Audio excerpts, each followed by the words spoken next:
everyone. Welcome back to the second episode of the A Show podcast. So today we're just going to be really discussing the draft and some of the negatives about it. This isn't going to be a positive show, I guess you could say. It's a straight shoot, bro. But we have a special guest. Not only is he our cousin, he is a former writer for Bleacher Report, so he knows his shit. And he has also been pretty much a lifelong fan of wrestling. And he's here to give his thoughts and opinions. So his name is... What's your Twitter? Jake Martin OC. So his Twitter is at Jake Martin OC. What's the OC for? Washita Citizen. Oh, I thought it was for... He's a huge AJ mark. Yeah, he So- changed his Twitter.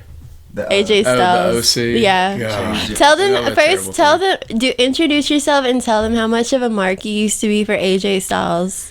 Well, so I've been a lifelong wrestling fan, and when TNA was first on, what was it, Fox Sports? It was like a local Fox Sports.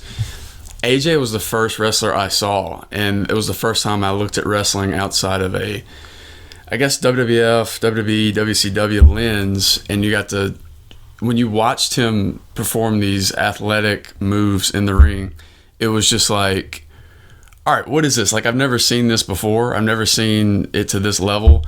And so he was the first guy I saw, and so I was like, every time I saw him, I think it came on like every Friday at like 2 o'clock in the afternoon in the summer.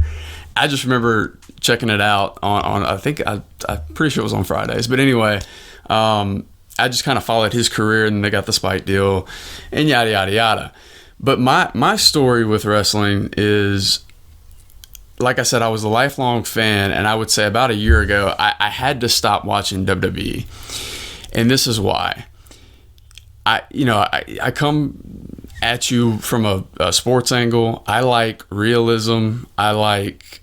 The more grounded you are, the better. I'm like that way with action movies too. Like I don't like the Fast and the Furious movies because all of a sudden they're superheroes and they can just kind of jump from, 7 stories and survive that fall. Right. That doesn't appeal to me. I like it to be grounded. I like for you to set up a world, and I like Marvel movies because they set up a world where they have superpowers and they tell you, hey, this superhero can do this, this, and this, but cannot do this or cannot survive this. And then they play within that world. They set up the world, they play within it. The WWE sets up a world and constantly changes the world. And not just that, like when I watch it, I know it's fake. Just like when I watch a Marvel movie, I know it's fake, but I buy into the story and I want to forget that it's a work. I want to believe that it's a shoot. And I feel the same way about movies as well. And I feel the same way about some UFC fights. I'm a huge MMA mark. I love MMA. And sometimes there's a fight going in where they hype it up as bad blood. For instance, Conor McGregor, Nate Diaz. Do they say things to each other? Sure. Do they actually hate each other? No. If you actually pay attention, they actually have a ton of respect for each other because they appreciate the way they fight. But when they're about to fight, they talk a lot of trash. The mainstream media eats it up, and I like to buy into it. I like to just be all in and just, you sell the fight to me, and I'm there to take it. All right, this is a long story, but I stopped watching it because I felt like there were no consequences. I felt like the outcomes of matches simply didn't matter, and I got tired of it. And I feel like it became the Globetrotters, like it's just a traveling show. Sorry about that. Damn, keep dude, going. he's cutting a hell of a promo too. You're on a roll. Keep going. I feel like it became the Globetrotters, like it was just a traveling show, almost like a traveling circus where it's really... it's entertaining if you're live there, but if you follow week to week, it's not episodic. I do like the Globetrotters comparison. I feel like that is pretty accurate now. The things that happened previously, like, just don't seem to matter. And, like, you could have a heel turn one week, and then the next week, they completely forget about it, and they treat you as a fan like you're ignorant and you just don't care about what's happened before. So anyway, I stopped watching WWE. Now here comes AEW, and which is what you think WWE needs to make it like push put a push No, I mean, behind its ass and like. I didn't think that. I thought they're gonna still do what they do, and it's gonna show how powerful they are. Okay, I actually thought differently. So AEW comes in. I was like, I'm going to check this out. I'm going to give this a chance because I do love wrestling. You miss wrestling. Yeah, I love wrestling, but I just can't watch the WWE product. Like I canceled the network. I'm not just saying these things. Like I literally canceled the network and I stopped watching. So anyway, AEW comes in and I watched an interview with Cody Rhodes and Brandy, and I believe it was on Collider Live. For Collider Live, they were talking to him. It was before AEW's launch, and they were talking about how I think Brandy said she was approached by somebody in the airport, and basically what they said was, "I'm a returner." They used that phrase, and she loved that phrase, and that's what I would call myself is, I'm a returner. Like I got out of wrestling because I couldn't take it anymore, and then this AEW, I was like, I'll give it a shot, and it's been 3 weeks. It's only 3 weeks, but I love the way they book. I love their tag team division. It's really good wrestling, and everything that's happening makes sense. And with the Young Bucks losing in the first round to a number 8 seed, yeah, I love that. That's what we kind of talked about last night. Yeah, you're right. How it gives the promotion credibility. It does, because we know that the Young Bucks are involved, as well as Kenny Omega and Cody Rhodes, in making these decisions and booking the territory, right? For them to say, yeah, we'll put these guys over as the number 8 seed, I thought that was awesome. And then the way that the show ended on the second week, where you had MJF come out, and granted, I haven't been following wrestling closely for the past year or so. MJF, I'm relatively new in learning this guy.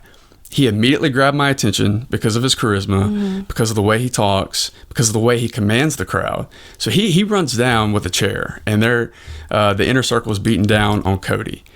The crowd is eating it up, and they're fully invested, saying, "No, please don't hit Cody. No, no, no." And then one thing, the announcing isn't cheesy. That's what I was just about to say. The announcers did their job by saying, he says that he's Cody's best friend. So right. So a guy like me who doesn't follow it that closely, I'm like, oh, okay. So what's he going to do here? And then he ends up taking, even though he's a heel, he ends up taking Cody's side, which I thought was cool because it shows that the characters are layered. They're not just white or black. Oh, I'm a heel, so I've got to side with the heel faction. Yeah, that's a good point. So anyway, I thought that was cool. The crowd ate it up. And of course, he was just kind of like, because he's a heel, he got lost in it. I was like, oh, y'all are cheering me. I'm gonna take this time to gloat and show off in front of the crowd. And then, of course, Jericho got the upper hand. But I love the way they booked that. I love the way that they kind of, and I've seen some criticism of, well, they're emptying their load too fast. Like they're bringing all these people down. You can't continue to have these run-ins and all this. I disagree with that. Yeah, you can. I disagree with that because I thought it brought me back. It made me think back to some of the old Raws I used to like, where you had those run-ins. Yep. And it also, and you can't do it every week. And they didn't do it this past week. They let, Darby, I know, what's his name, Jake Hager, he ended up interfering with that Darby match. Right. But still, I thought that was, it could have gotten crazy with everybody running in. Yeah, they're telling great stories with 20 minutes of mic time a week on TV. They're only the promos are not filling this show. It's not like there is an end goal that they want to promote. Was it called Full Gear? Is that their next correct? program? Yeah. So they're trying to promote Full Gear, but it's not like. Sometimes promos in WWE feel like commercials. Right. Like, I don't care about these 8 different shows y'all got planned. Like, y'all have too many shows, and you're trying to. I feel like Jericho was a master 2 weeks ago when he the crowd started chanting "We the People," and he ended that chant, which I wonder how Hager actually feels about that, because in Bellator fights, he would use that. So I wondered what he thought about that, but he ended that quickly. And they using him, like, I've never been a Jack Swagger fan, never. But they're using him in a way to where I'm actually interested in him. He doesn't say a word, which is great. It is. And he's big and he's in shape because he's fighting, and he has that credibility because he's won some fights. Now Bellator's protected him. He's not really facing, upper echelon talent, but they're building a star with Bellator, right. And I think it helps lend some credibility to him in this inner circle faction. How good is the tag division in AEW? The tag division is outstanding, and they're putting on great matches. They're telling great stories. I love the way they opened the show last week with Christopher Daniels getting attacked, and him ended up having to, sit out of that match. It's these simple little booking things that they're doing that matter, that mean a lot in the end, because that one little small thing is easy to do. I don't know why WWE doesn't do it more, because they can't seem, they're not telling stories, the WWE isn't. And one more thing about WWE before we get to the draft. So I mentioned I like the Marvel movies. Like going into, and this is a spoiler warning if you haven't seen Avengers Endgame, but going into that movie, this was supposed to be the culmination of all the other movies. Going into that movie, I said, all right, we've got to have some real consequences here. If not, then I think this will all be wasted. Like, you can't we knew that we're going to bring everybody back. There's too much money at stake. You're not going to kill off Black Panther and Spider-Man. Black Panther just made $1 billion. Right. There's no way you're going to do that. So we knew everyone was coming back, but the reason I was interested is like, all right, who's going to have to sacrifice themselves? Like, who of the original Avengers? And then, of course, if you saw the movie, Tony Stark, the face of it all, ends up dying. Basically, Captain America, it didn't die, but he's no longer going to be doing the movies either, and Black Widow dies. So you had 3 of the main 6 end up basically giving their lives for it. And so that matters. Like, that's good storytelling. Like, you can't keep having these storylines that don't connect. Like, you got to connect the dots. And right now AEW is connecting the dots. All right. Now, the draft. Yeah. All right, so for the draft, it was the first draft. This was on the second episode of Smackdown. So they hyped this up everywhere. Commercials, They Twitter, spent a ton of money hyping this. social media. It got me excited because I was thinking, okay, it might be like the old days, how the lottery, how maybe like the number thing, the number system. Basically what happened, as you listeners probably know already. Yeah, we're not going to go over the results of it, because by now everybody, I think, pretty much knows the rosters. But just how this went about, and how, as Jake was saying, nothing they do on TV matters to them. They can do something one week, and the next week it's fine if we make ourselves look like fools. They already have Bray Wyatt announced for Raw in a fight against Seth Rollins, and he got drafted to SmackDown. So Braun Strowman showing up on Raw, and he's SmackDown. Yeah, they already showed you nothing we made you watch matters. Nothing we prepared you for matters. We're gonna do what we need to do bi-weekly, and it is so old. I mean, whenever this draft started, I kind of figured it wasn't gonna be crazy. I even said to myself, like, they kind of drafted Raw and SmackDown previously for the Fox USA split. That was the reason for the draft, to break up the wild card rule. So I figured a lot of people were going to stay. I'm fine with that. What I'm not fine with is you trying to make this world real for me, and you saying that this is Fox versus USA, which I don't know anybody that cares who does well or doesn't do well. Or, I mean, essentially you're rooting for both. Mm-hmm. But they keep doing this thing, and like so I'll push back on that a little bit, because I actually do think that could be interesting. Like Fox going up against USA, because it's one company, but it's 2 different TV companies competing against one another. Because if I'm Fox, I want, Brock Lesnar, the top guy. I want Becky Lynch, whoever. Same thing with USA. They just they don't execute things well. Like, I think they wanted to try to make this real. And when you watch this draft, and I'm a returner. I started watching AEW, so I was like, all right. To kind of go back to that point we made earlier in the podcast, I thought WWE would up its game, going, all right, they're throwing some shots at us. Too. Let's throw some shots back. Let's get, people like me, who I stopped watching wrestling, and AEW piqued my interest in, like, all of a sudden I have a new interest in wrestling again. Let me check out Raw. Let me check out SmackDown and see what's going on, because I haven't watched in over a year. And I watched this draft to see Stephanie McMahon come out there and make 5 draft picks and to do it, it's what, USA then SmackDown, then USA then SmackDown. Yeah. To do it like that, and then to show the War Room celebrate, it made absolutely no sense, because I think this is what it sounded like to me. Somebody came up to Vince and was like, hey, let's try to make this realistic. You know how, and really with War Rooms, you don't really see the celebration as much. I feel like they did it off the Pelicans thing. Basically, and that was a draft lottery. And here's my thing. Yeah, you're right. That it's a lottery and not an exactly actual. who you're turning Yes. in. Right. Do you think they erupted like that when they picked Zion? Right, but They knew they were picking Zion. So we're Pelicans fans, so we get the big celebration, right? When we saw that For the draft lottery. right? For the lottery, Not for Zion. Like, I mean, we Not celebrate, only that. but we knew he was going to be picked. exactly. You're right. You're totally right. And if that happened to the Denver Nuggets, I wouldn't give a shit as a Pelicans fan. The reason I enjoyed it was because I'm a Pelicans fan, and I don't care. I'm not on Team Fox or Team SmackDown. And they put a bunch of people in this room, and we don't know any of these people, and that's the problem. Well, I know the robot.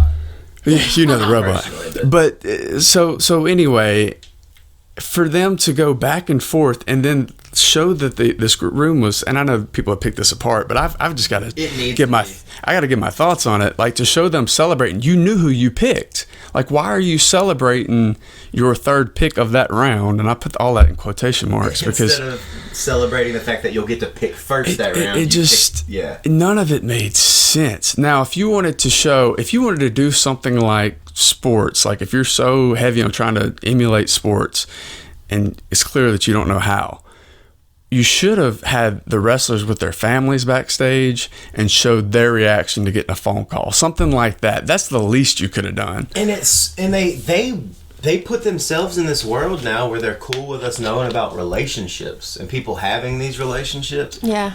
When Seth got picked to Raw, pan back and do something with Becky, and when Becky got picked first, pan back and do something to where it's kind of like, hey, are we going to be on the same brand thing? Like, to just go into it and not get any reactions based on where people are going. Anything. And having Stephanie announce it, I mean, I wanted to see Eric Bischoff for SmackDown. Granted, he's fired now.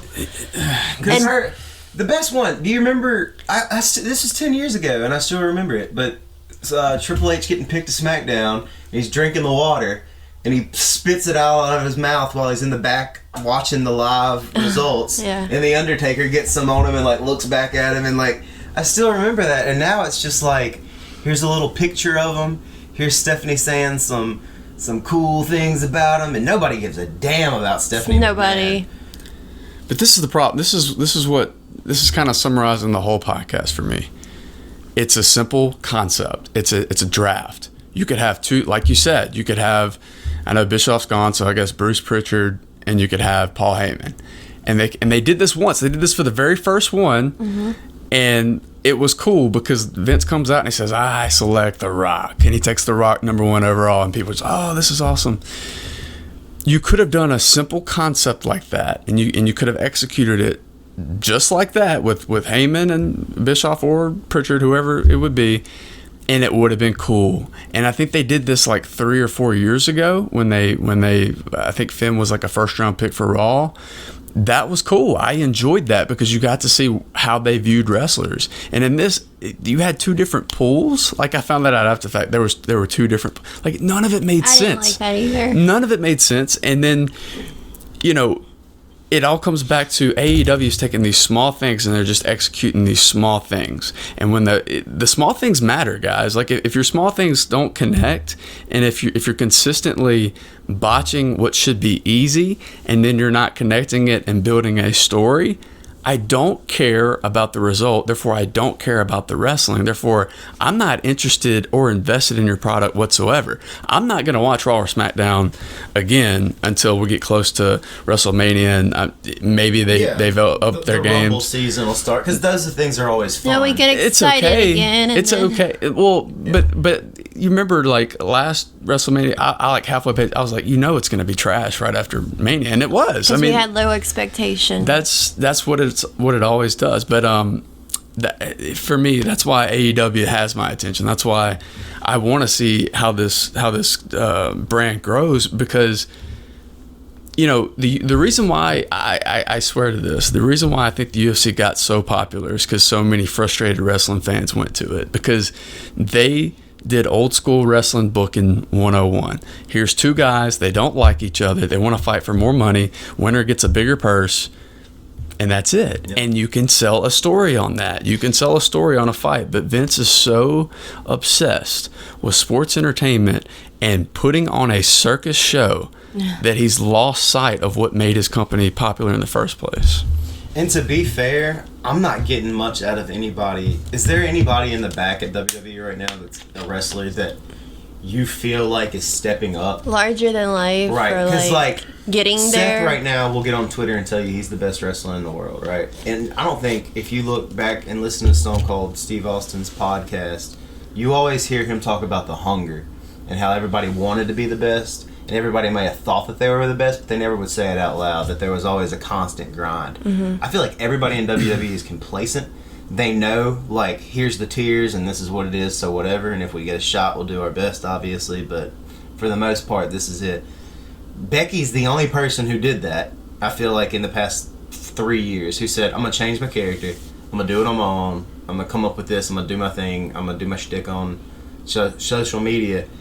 But everybody else is just flat and complacent and good with what they got, and there's like no drive there. They don't care to help build or grow a company even more, though. Like in the old days when WWE had competition in WCW, all the wrestlers in WWE, they were fighting for their company, not just for themselves. Right, and you saw it. And there's none of that anymore. Well, okay, so y'all can fill in the gaps for me. I saw a few weeks ago, maybe a month or two ago, Buddy Murphy wrestled Roman Reigns on Smackdown. A great match. And they put on a great match, right?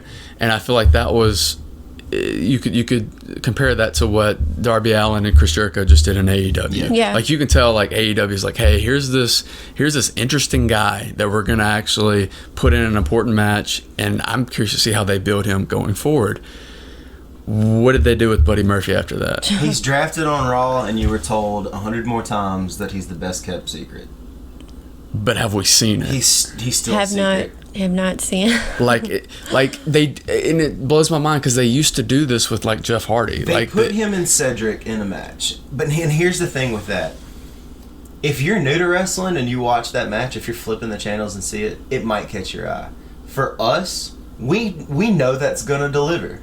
So when it delivers, it's kind of like, all right, yeah, we expected that, but there's nothing else with it.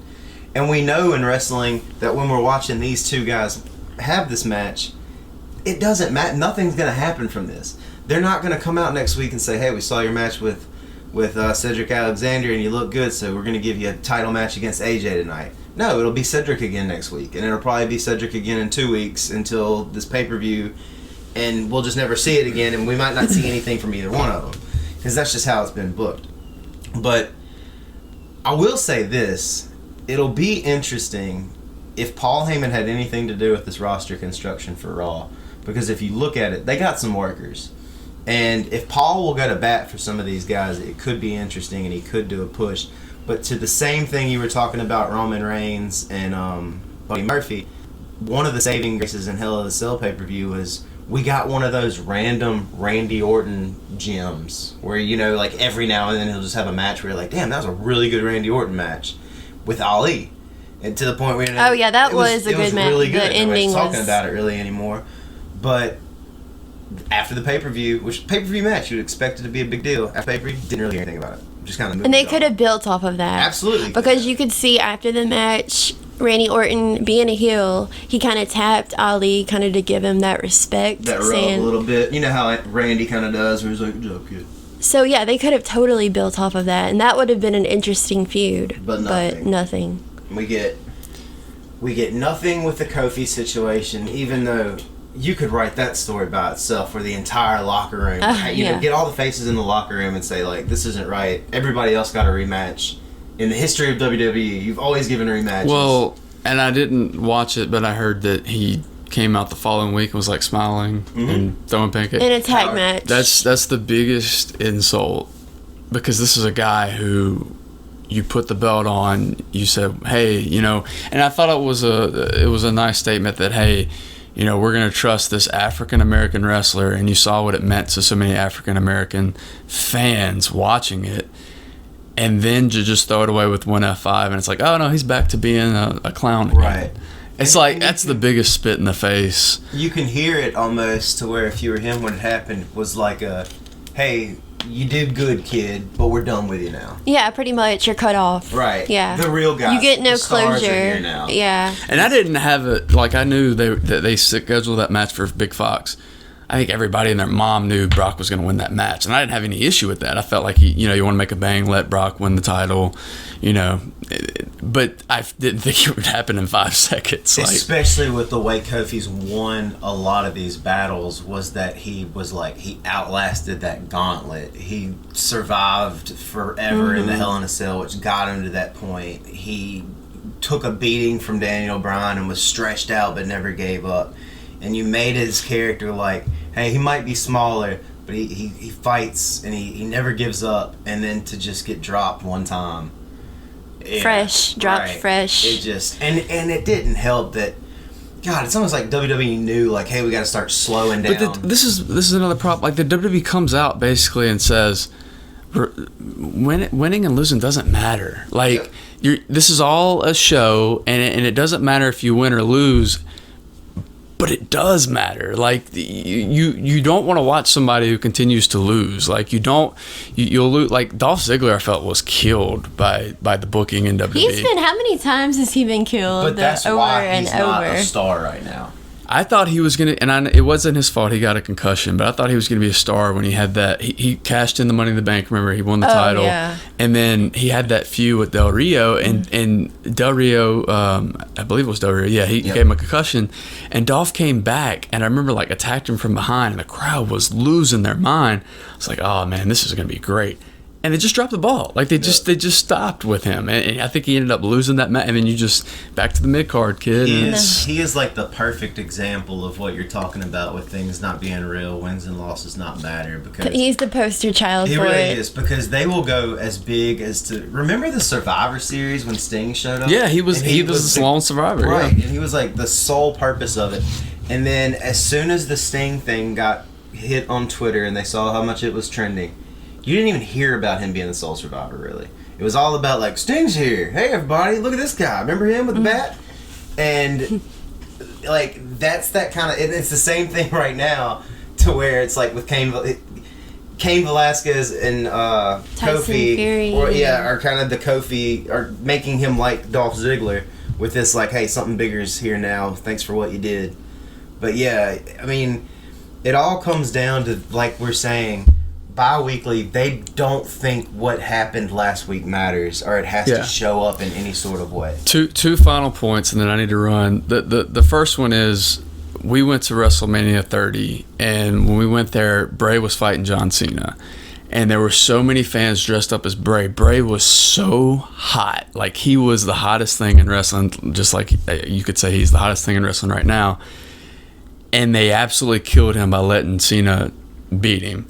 And I remember watching that and going, man, they just don't get it. Like, they just don't get it. Because you could look around in the crowd and there were so many people dressed up like Bray. Bray was so over, and it just, they didn't see it. I'm negative about the WWE, and I'm so negative that I stopped watching. And you can actually... I encourage you to watch AEW, because they're fulfilling that need. Like, they're doing small things, like they have a 20-minute time limit, and that can help build stars too, because if you go 20 minutes with Cody Rhodes, who is being positioned as the face of the company, well, all of a sudden we need to start learning your name. We need to pay attention to you. So it's just like small things like that where they make things matter, and it's wrestling how I remembered it. And I forget what those kind of things add, because it hasn't been around in so long. And JR does a good job of informing you. Yeah. Oh, he went 20 minutes with him. Right. Not only that, but in the tag matches where you're having a tournament, when they hit you with the 5-minute thing, you're like, oh, are they going to draw this out? And if they do that, then what's going to happen? Like, it adds anticipation with that last few minutes. And yeah, you're right. It's just these small things. It also adds another result, because now you can have a win, loss, or a time limit.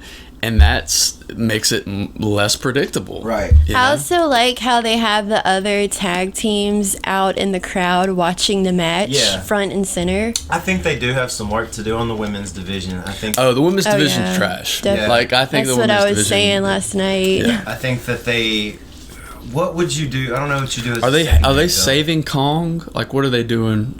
See, I don't really know how the contract situation is in AEW, Because I don't know why we're seeing we've Riho. seen All Out, we've seen All In, and we kind of seen in the middle a bunch of guys that they said we'll work with. But if you really think about it, I don't think we've seen everybody on the 3 weeks that they've had. There's still a lot. That's why when you say people were saying, "Oh, they're just throwing everything out at first," I No, don't they're believe not. that. I think there's a No. Yeah. lot left to be seen. We've seen one MJF match the whole time. Orange Cassidy's been out 1 minute and he gets crazy pops.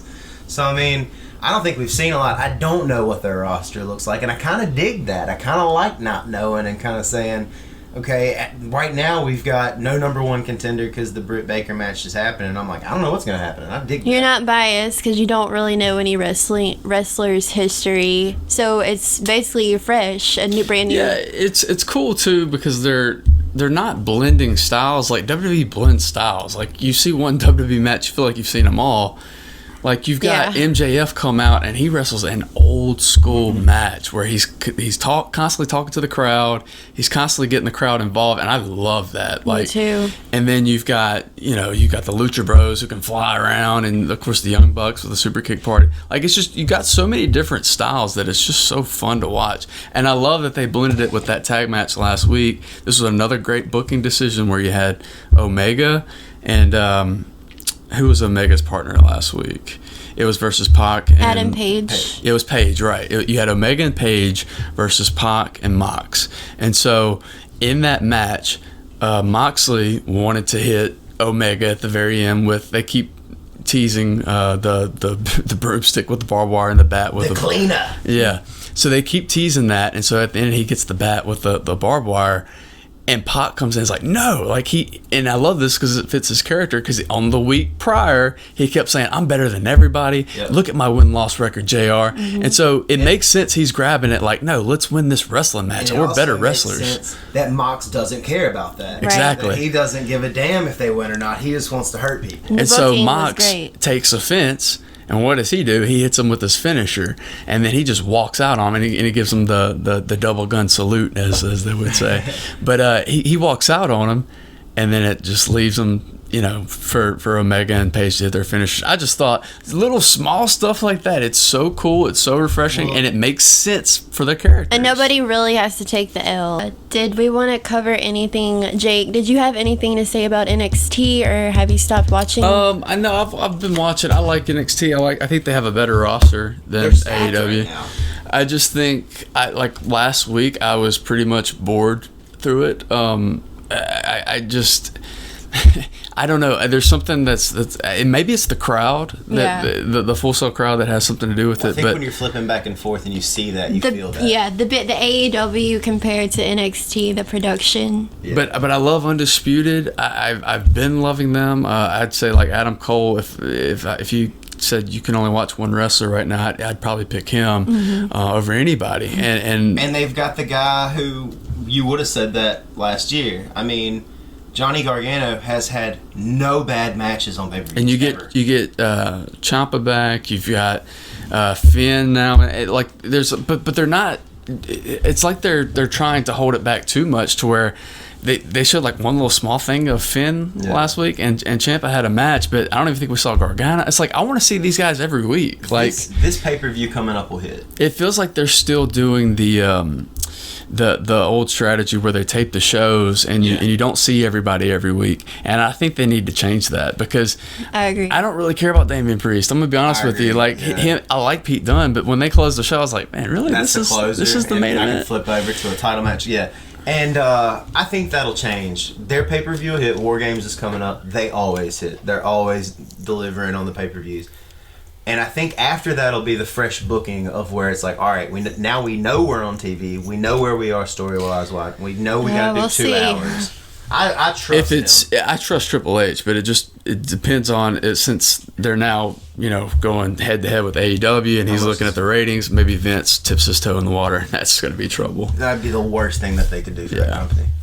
So anyway, I'm not happy with WWE. In fact, I'm not going to probably watch it for a while, but I am very happy with what I've seen with AEW, and I'm hearing good things about the NWA Power Show. I haven't watched any of it, but a lot of people say it's great. All right, guys, so that's gonna do it for us. I hope you enjoyed what you heard. I don't know when our next show will be, but it won't be too far off.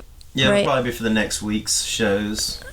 Yeah, so just follow us on Twitter at the A Show Podcast for updates. And thanks, Jake. Yeah, thanks for... Enjoyed getting to talk a little wrestling. Yeah, dude.